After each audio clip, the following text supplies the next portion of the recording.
دوستو یاد رکھنا، تگڑا اور مضبوط جوان پتہ کون ہوتا ہے؟ جس کی نظریں پوری طرح اس کے کنٹرول میں ہوں۔ یہ علامت جوانی ہے۔ جس آدمی کا پوری طرح، دو لوگ دنیا میں کبھی کوئی کارنامہ سر انجام نہیں دے سکتے، ایک جو حرام کھاتا ہو، ایک جس کی نظر ناپاک ہو۔ محمد بن قاسم جب یہاں آئے تھے نا تو ایک دن بڑے پریشان تھے، تو ایک بزرگ کہنے لگے آپ کیوں پریشان ہیں؟ کہنے لگے راجہ دہر سے مقابلہ ہے اور ہماری فوج تو سندھ کے رستے بھی نہیں جانتی، زبان بھی نہیں جانتی، لڑیں گے کیسے؟ دو چار دن کے بعد ان بزرگوں کی دوبارہ محمد بن قاسم سے ملاقات ہوئی تو بڑے خوش تھے۔ کہا آپ کیوں خوش ہیں؟ کہنے لگے وہ میرا مقابلہ نہیں کر سکتا، میں نے تحقیق کر لی ہے۔ کہا کیوں؟ کہنے لگے نظر کا گندہ ہے، اور جو نظر کے گندے ہوتے ہیں وہ میدانوں میں ٹھہرا نہیں کرتے۔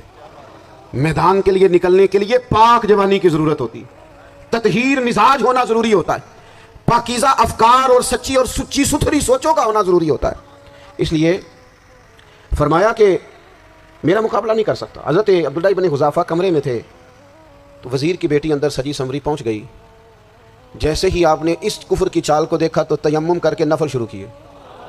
وہ ساری رات بیٹھی رہی، رب کا بندہ ساری رات عبادت کرتا رہا۔ عبادت بڑا سہارا ہے، مصلی بڑا سہارا ہے اللہ کے بندوں۔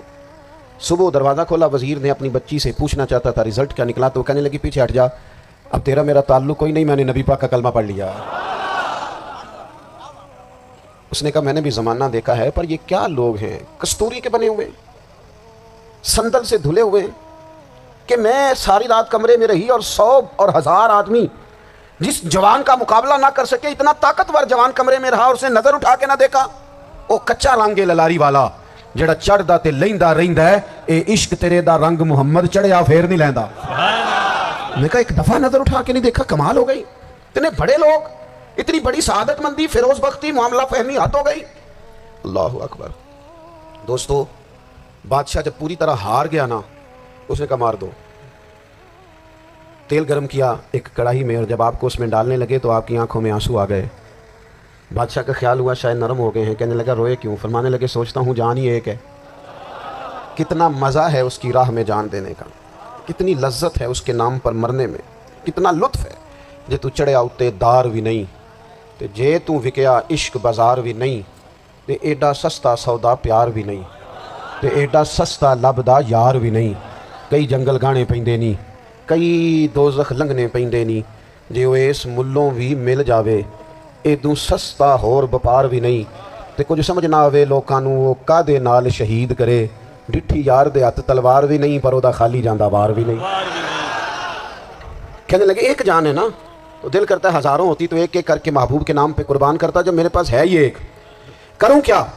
حضرت عبداللہ ابن حذافہ رضی اللہ تعالیٰ عنہ جب روئے اور بادشاہ نے یہ بات سنی تو بادشاہ اٹھ کے کھڑا ہو گیا، سارے وزیروں مشیروں کو کہنے لگا تم نے کہا تھا نا بندہ ضائع کرنے والا نہیں، یہ بھی ضائع کرنے والا نہیں۔ کہنے لگا میرا ماتھا چومو، تم جیسے لوگوں کو قتل نہیں کرنا چاہیے، آزاد کرنا چاہیے۔ عزیز اپنی زندگی سے نا یہ بہت زیادہ ہرس، ہوس، طمع، اور یہ کسی بات کی بھی ہو، ہرس صرف پیسوں کی نہیں ہوتی ہے، شہرت کی بھی ہوتی ہے، یہ بیماری انسان کو اقتدار کی بھی ہوتی ہے، تعریف کی بھی بیماری ہوتی ہے، یہ سارے نقص ہوتے ہیں لوگوں کو، اور معاذ اللہ بعض جبوں کبوں کے اندر بھی ہوتے ہیں، وہاں بھی پنپتے ہیں۔ اپنی زندگی جب تک اس سادگی میں نہیں لاؤ گے جو رسول پاک نے عطا فرمائی ہے، جب لوگ آسانیوں میں پوری طرح الجھ گئے تو پھر وہ دور ہوئے اور کفر چڑھ گیا۔ دوسری بات، اللہ کے محبوب صلی اللہ تعالی علیہ وسلم کی محبت ہم سے تقاضا کرتی ہے کہ ہم اس مشن کے لیے کام کریں جس مشن کے لیے رسول پاک نے کام فرمایا ہے۔ ہم سارے کام بڑی مضبوطی سے، سوچ سمجھ کے، تدبر سے، حکمت سے، تقاضوں کو مد نظر رکھتے ہوئے کرتے ہیں سارے کام۔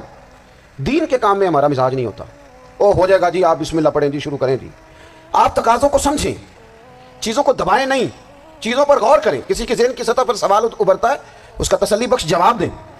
اپنی زندگی میں دین کے کام کے لیے اپنے آپ کو وقف کریں، اور دین کے کام کے بہت سارے پہلو ہیں۔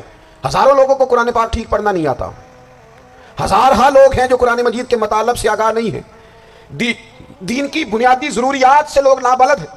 میں آپ کو کس طرح یہ بات سمجھاؤں کہ ہزاروں کی تعداد میں طلاقیں اس لیے ہوتی ہیں کہ مردوں کو طلاق کے مسئلے نہیں آتے، انہیں پتہ نہیں ہے کہ مجھے حقوق زوجین کے معاملے میں کیسے چلنا ہے۔ ڈھیر سارے گھروں میں تباہی اس لیے ہے کہ تربیت اولاد کا دینی منہج ہمیں نہیں پتہ۔ اپنا حصہ ملائیں دین کے کام میں۔ ایک آدمی کو اگر تو نمازی کرنے میں کامیاب ہو گیا، تیری زندگی بدل گئی۔ وہ دین بیزار لوگ جو ہمارے بیچ بیٹھ کے ہماری نوجوان نسل کو پگڑی اور داڑھی کا نام لے کے بنیادی طور پر دین سے دور کرتے ہیں، ایسے نوجوانوں کو دین کا پیغام محبت دے کر دین کے قریب کرنا ہماری ڈیوٹیوں کا حصہ ہے۔ ہمیں ذمہ داری کا احساس کرنا پڑے گا۔ ہمیں یہ خاص قدم اٹھانا پڑے گا، توجہ دینی پڑے گی. مساجد، مدارس، میں آپ سے عرض کروں اتنی ڈٹ کے مخالفت ہوتی ہے نا مدرسوں کی، اتنی ڈٹ کے. میں ادارہ چلاتا ہوں، اس کے چلانے میں جو مشکلات ہیں وہ تو ہم بتا نہیں سکتے آپ کو، اس لیے کہ میری قوم، میرا اس قوم سے تعلق ہے جو نعت خواں امیر کرنا چاہتی ہے، مدرسے نہیں. ہاں، نقیب خطیب پیدا کرنا چاہتی ہے، شعر و شاعری کی زندگی کو پروان چڑھانا چاہتی ہے. فقط ہمارا ان لوگوں سے تعلق ہے جو لاکھوں کروڑوں روپیہ محافل پہ لگائیں گے، اور قاری صاحب بیچارے اگر مسجد کا کوئی ہونے والا کام کسی وقت بتا دیں گے تو وہ بڑی مشکل آ جائے گی ان کے لیے. یہ کیسے ہو سکتا ہے، آپ نے یہ ڈیوٹی بتا دی. مدارس، اور جتنا اہم رول دین کو پھیلانے میں مدارس اسلامیہ کا ہے، اتنی زبردست. لوگوں کا خیال ہوتا ہے میری طرح کے لوگ شاید کام کرتے ہیں، ڈیوٹی کرتے ہیں.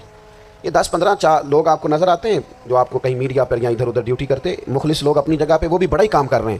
جو میڈیا پہ آ کے بھی اخلاص سے اور درد دل سے کو دین کی، ان کی بھی کسی بات کی حوصلہ شکنی نہیں. لیکن ہزارہا اساتذہ جو مدارس میں بیٹھ کے پڑھاتے ہیں، انہوں نے وہ سارے لوگ تیار، آپ سمجھ نہیں سکتے کتنا بڑا کام. حفظ کا استاد جو ہوتا ہے نا، اس کی ڈیوٹی 24 گھنٹے ہوتی ہے فجر سے پہلے، اور اس نے بچوں کو اٹھانا. تنخواہ تو ہم انہیں دینا نہیں نہ چاہتے جی، تنخواہ نہیں دی انہوں نے.